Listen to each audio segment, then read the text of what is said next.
Radhe Radhe everyone.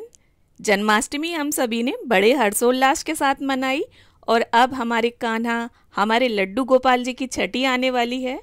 तो छठी हम कैसे मनाएंगे उसी के विषय पर आज का ये वीडियो है। जैसे किसी बच्चे की छठी मनाई जाती है उसी तरह से लड्डू गोपाल जी की भी छठी मनाई जाती है। बच्चा जब पैदा होता है, जन्म लेता है, उसके छठे दिन उसकी छठी मनाई जाती है।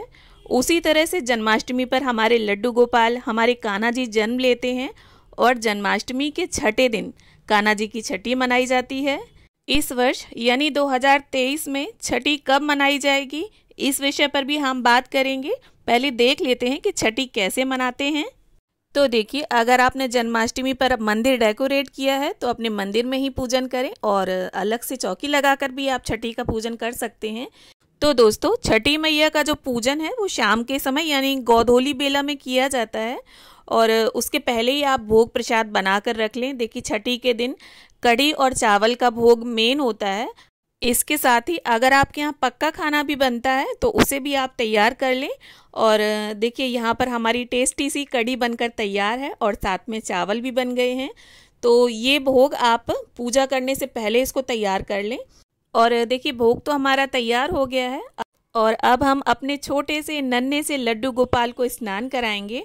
और स्नान से पहले जैसे छठी पर बच्चे की मालिश की जाती है, ठीक उसी तरह से हम पहले लड्डू गोपाल की मालिश कर लेंगे। यहाँ देसी घी लिया है मैंने। आप चाहें तो देसी घी की जगह पर बादाम का या जैतून का तेल भी यूज़ कर सकते हैं। और देखिए, आराम से बड़े प्यार से सॉफ्ट हल्के हाथों से हम लड्डू गोपाल की मालिश कर लेंगे।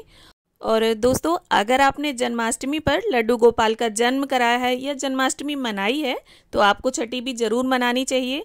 और इसके लिए देखिए, विग्रह है आपके पास तो आप विग्रह की इस तरह से सेवा करें छठी के दिन। और अगर विग्रह नहीं है आपके पास लड्डू गोपाल का तो आपने जैसे जन्माष्टमी पर पूजन किया था फोटो वगैरह का, वैसे ही छठी पर पूजन करके आप भोग वगैरह लगा दें जो भी आपके यहाँ बनता हो। और देखिए, अब हमारे लड्डू गोपाल की मालिश हो गई है।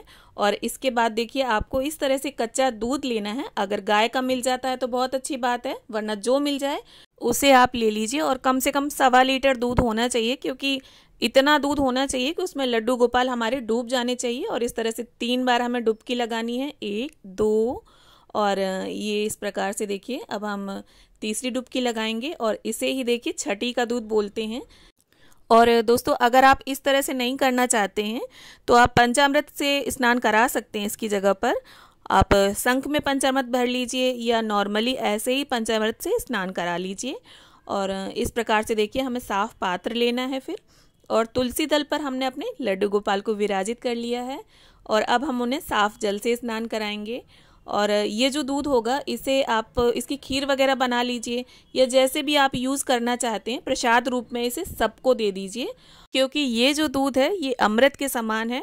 और देखिए, इस प्रकार से फिर हम अपने लड्डू गोपाल को स्नान करा लेंगे साफ जल से।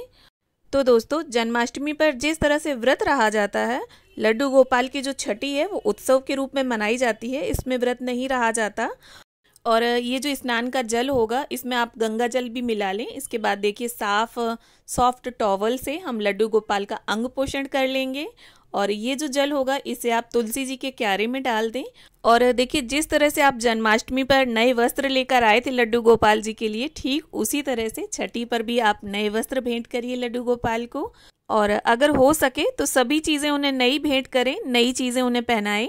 मुकुट, बांसुरी, हार, कानों के वस्त्र। और अगर ज़्यादा कुछ नहीं कर सकते आप तो कम से कम जो उनका वस्त्र है उसे नया लेकर आएँ।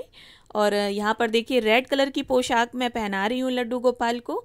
आप चाहें तो पीले रंग के वस्त्र भी पहना सकते हैं। पीले रंग का छठी पर विशेष महत्व होता है। यहाँ देखिए, पीले रंग के धागे पर काला मोती डालकर मैंने लड्डू गोपाल के लिए नजरिए बनाए हैं। आप अगर मार्केट में आपको मिल जाते हैं तो आप उन्हें लेकर आएँ। और मुझे नहीं मिले इसलिए मैं ये पहना रही हूँ। इसके बाद देखिए, आपको लड्डू गोपाल का श्रृंगार दिखाती हूँ। पास से देख सकते हैं आप हमारे लड्डू गोपाल कितने सुंदर, कितने मनमोहक लग रहे हैं। और इसके बाद देखिए, हम फूलों का आसन देकर लड्डू गोपाल को विराजित कर लेंगे। इसके साथ ही उनकी सबसे प्रिय वस्तु बांसुरी उनके समीप रख देंगे और इसके बाद देखिए अब हम दीपक प्रज्वलित कर लेंगे और इसके बाद देखिए लड्डू गोपाल को हम इत्र लगा देंगे, क्योंकि लड्डू गोपाल को या विष्णु भगवान के किसी भी स्वरूप को इत्र अत्यंत प्रिय होता है। और इसके बाद देखिए अब हम लड्डू गोपाल को तिलक लगा देंगे और इसके साथ ही देखिए आप इस तरह से काजलों का भी प्रयोग कर सकते हैं काजल लगाने में, अगर ये नए हैं तो। और हमारे यहाँ देखिए चम्मच में काजल को पारा जाता है। आपको दीपक के ऊपर इस तरह से चम्मच को पलट कर रख लेना है थोड़ी देर और इसमें थोड़ी देर बाद काजल अपने आप आ जाएगा और इसी काजल को हमें लगाना है इस तरह से दोनों आँखों में और थोड़ा सा कान के पीछे भी हम लड्डू गोपाल को लगा देंगे काजल, जिससे उन्हें किसी की भी नज़र ना लगे। और इसके बाद देखिए गुड़हल का फूल खिला है आज मेरे यहाँ, तो मैं वो समर्पित कर रही हूँ। और इसके साथ जो भी फूल हों आपके पास आप वो अर्पित कर दें और 1 रुपए के सिक्के के साथ आपसे जितना भी बन पड़े वो लगाकर आप लड्डू गोपाल की 5 बार इस तरह से घुमाते हुए नज़र जरूर उतार लें छठी पर।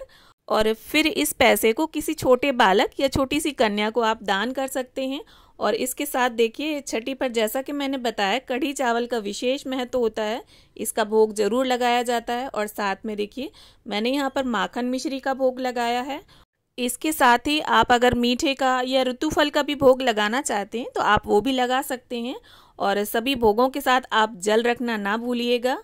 और देखिए इसके साथ ही हम लड्डू गोपाल को तुलसी समर्पित कर देंगे, क्योंकि तुलसी भी लड्डू गोपाल को अत्यंत प्रिय होती है। और सभी भोग में आप तुलसी दल डालना ना भूलें, क्योंकि अगर आप तुलसी दल नहीं डालेंगे तो हमारे जो लड्डू गोपाल हैं वो भोग स्वीकार नहीं करेंगे। और इसके साथ ही देखिए जैसे हम अपने बच्चों की बलैयाँ लेते हैं, ठीक उसी तरह से हमें अपने लड्डू गोपाल की भी बलैयाँ ले लेनी है। और इसके बाद देखिए इस भोग को 10 से 15 मिनट आप रखा रहने दीजिए इसी तरह से। और इसके बाद इस भोग प्रसाद को उठाकर परिवार में सभी में वितरित कर दीजिए। और देखिए भोग लगाने के बाद आपको आरती भी करनी है। आरती की जो क्लिप है मेरी वो मिस हो गई है, इसलिए मैं नहीं दिखा पा रही हूँ आपको।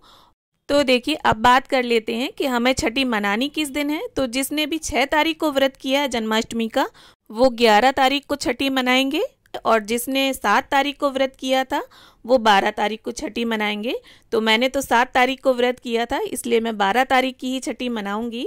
और देखिए भोग इत्यादि लगाने के बाद इस तरह से हम लड्डू गोपाल को अपने झूला भी झुला लेंगे। तो उम्मीद करती हूँ लड्डू गोपाल की छठी मनाने की ये सरल सी विधि आप सभी को जरूर पसंद आई होगी। वीडियो अगर अच्छा लगे तो इसे लाइक करें, शेयर करें और हम महिलाएं अपने व्रत त्योहार किस तरह से मनाती हैं ये जानने के लिए चैनल को सब्सक्राइब जरूर कर लें इसी तरह की वीडियो देखने के लिए।